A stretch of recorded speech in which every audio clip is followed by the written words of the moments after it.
nouvelle vidéo de Tête Ronde, la chaîne YouTube qui analyse, dissèque et décrypte avec une grande passion l'actualité du football. Oui, c'est un plaisir inouï pour moi de vous retrouver. C'est une joie débordante et décuplée pour moi de vous savoir nombreux pour cette nouvelle aventure. Mais avant qu'on nous rentre dans le vif du sujet, continuez par vous abonner à notre chaîne YouTube, à cliquer sur la cloche de notification et surtout à, à liker et à nous envoyer des commentaires. La thématique qui nous intéresse ce soir, c'est bien évidemment cette affiche grandissime entre le Real Madrid et Manchester City, comme temps pour le match retour des demi-finales de la Ligue des Champions de cette saison 2021-2022. Et oui, oui, les stars seront encore au rendez-vous, les étoiles vont encore nous faire rêver. Et cette rencontre, véritablement, qui est très attendue par le monde sportif, va nous tenir en haleine. Demain, donc mercredi, une affiche excitante entre le Real Madrid et Manchester City. Le Real Madrid qui a perdu, il faut le rappeler, au match aller 4 buts à 3, au terme d'un scénario improbable, au terme d'un match qui a tenu tout son suspense et qui nous a tenu en haleine. Oui, nous allons parler sans plus tarder de la forme des deux équipes. Le Real Madrid, l'équipe qui reçoit dans son nom du Santiago Bernabéu, qui vient d'être sacré pour la 35e fois en Liga espagnole le samedi dernier après sa victoire éclatante face à cette formation de l'Espagnol Barcelone. Le Real Madrid qui savoure encore son 35e titre et qui a préparé de la plus belle des manières cette rencontre retour fatidique pour la qualification pour la finale de la C1. En face, Manchester City. Manchester City, le mano à mano qui continue en Première Ligue avec Liverpool pour le sacre de la Première Ligue. Les Sky Blues ont bien évidemment battu Leeds 4 buts à 0 avec encore un but de l'éternel Gabriel Jesus le samedi dernier et ont aussi préparé de la plus belle des manières cette affiche, ce choc. Intéressons-nous rapidement aux compositions des deux équipes, aux compositions probables bien évidemment.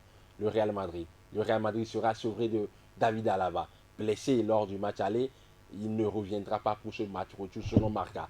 Et donc en défense, Carlo Ancelotti va composer avec Nacho, qui va accompagner Militao sur le flanc gauche. C'est du grand classique Ferland Mendy sur le flanc droit de la défense. Bien évidemment, Daniel Cavaral. Au milieu de terrain, le retour de Casemiro qui sera accompagné par Kroos et Modric.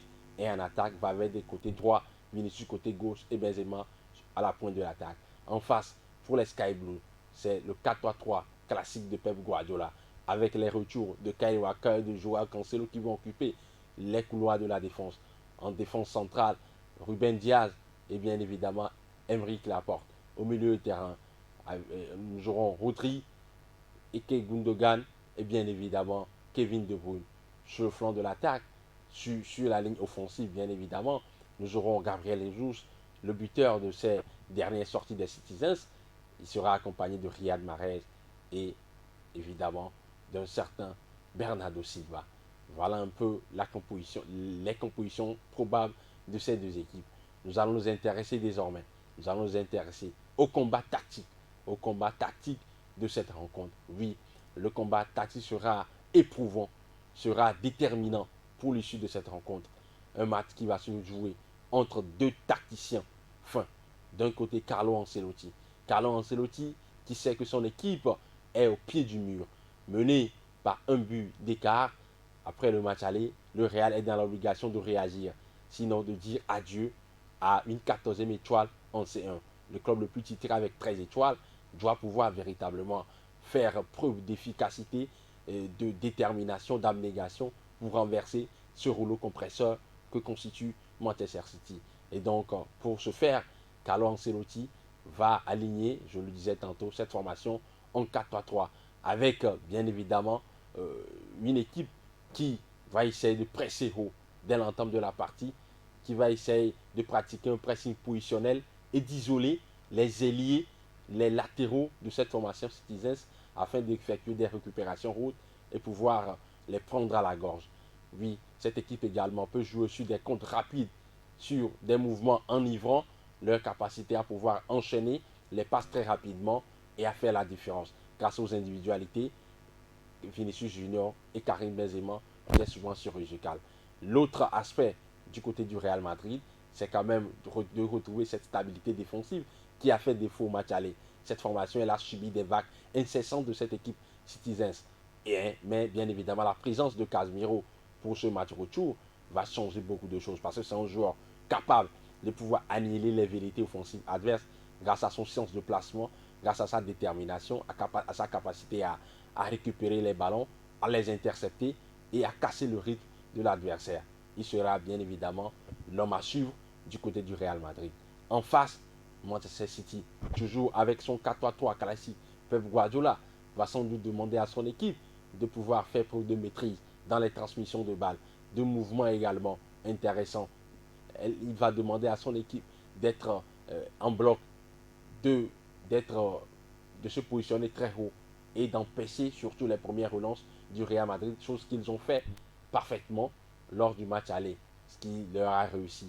Il va également miser surtout sur les vitesses de ces ailiers de débordement, notamment Riyad Mahrez, mais aussi Bernardo Silva, qui sont des joueurs capables, sur des petits dribbles dans les petits espaces, de faire la différence et de servir dans des conditions idéales Bernardo Silva. Voilà un peu à quoi s'attendre par rapport au combat tactique entre les deux hommes. Deux styles diamétralement opposés entre le football de possession de Guardiola et l'art de l'attaque rapide proposé par Carlo Ancelotti. Oui, quels sont les hommes à suivre des deux côtés? Je parlais tantôt du retour de Casemiro pour le Real Madrid, sans occulter bien évidemment Benzema et Vinicius Junior qui constituent aujourd'hui les forces de cette formation du Real Madrid. Mais Casemiro, le Brésilien, sera sans doute très déterminant pour l'issue de la rencontre pour le Real Madrid.